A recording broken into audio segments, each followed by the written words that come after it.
Toastmaster, fellow Toastmasters, and special invited guests. Welcome.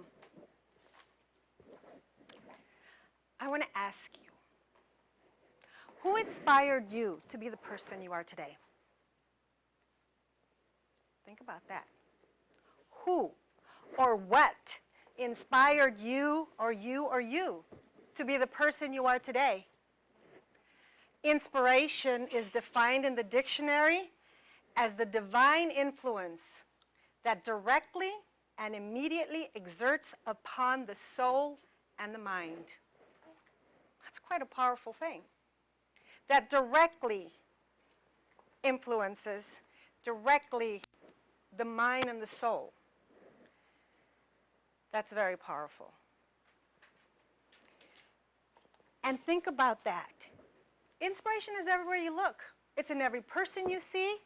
It's in every sight you see. You just have to take the time to notice it. And inspiration can come from a person you honored or a person you heard of. It can come in an auditory form. It can come in a visual form. It can even come through a gentle gesture. That can be an inspiration. Our inspirational journey begins the day we're born. There's mom, there's dad, there's a family member who is already inspiring that child to be who it's going to grow up to be.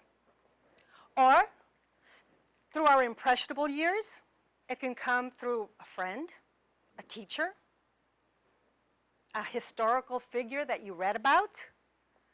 It can even come from a cartoon that you've seen over and over and over again. Inspiration, like I said, is everywhere. As you grow older, inspiration can come from a coworker, a motivational speaker. Or it can even come from, yes, our own children. But when most of us think of inspirational people, or when we think of inspiration, we think of people. And yes, inspiration does come from people. How many of you have had a person that you know that inspired you or that keeps inspiring you? And there are people that inspire me, and one of them is Roy Benavides, talking about war heroes and Hispanic Heritage Month, Latino Heritage Month. Roy Benavides, from Texas, was a U.S. Army Special Forces Master Sergeant who went beyond the call of duty during his tour in Vietnam. After receiving numerous wounds, he still had the heart and the drive to drag 8 of his comrades to a waiting helicopter. For this feat, he received the highest honor given to a U.S. soldier, the Congressional Medal of Honor. But inspiration comes through lots of forms. It could be something you witnessed, a book you've read, a poem you've heard. Maybe it's a film or a stage play you've seen. Or maybe it's a song you heard. Or it could be simply a quote that when you heard it, crystallized your mission in life. Some of us are lucky to have experienced that. Not me, but some of us are. That is why I believe that inspiration is the spark that fuels our passion, which propels us to achieve greater heights. So I gave you a sample of an inspirational person. But when you get a group together, like this group, and you ask them, who inspired you? Guess what that answer is? It's mom, dad, or a family member. 8 times out of 10, that's the answer. And for me, that was my inspiration. My greatest inspiration is my mother, who as a widow left Mexico and came with a 5th grade education. She got 2 jobs, saved enough money. She bought not 1 home, but 2 homes. She put her kids through college, and at age 82, you still see her zipping around Los Angeles in her Nissan pickup truck. And if she wants to find on something, she logs onto her computer and she surfs the net. So she's all about keeping that learning curve, which is something that inspired me and is something that I also do, is I'm always constantly trying to learn something. So that's my role model.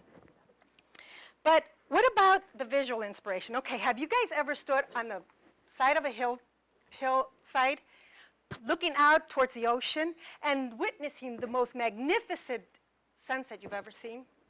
That is a terrific feeling, and that is enough to make you feel like you can conquer the world, or at least try to. Or maybe you've read a book that has shown you the inspirational power of the written word, or seen a play, or read a book or a poem.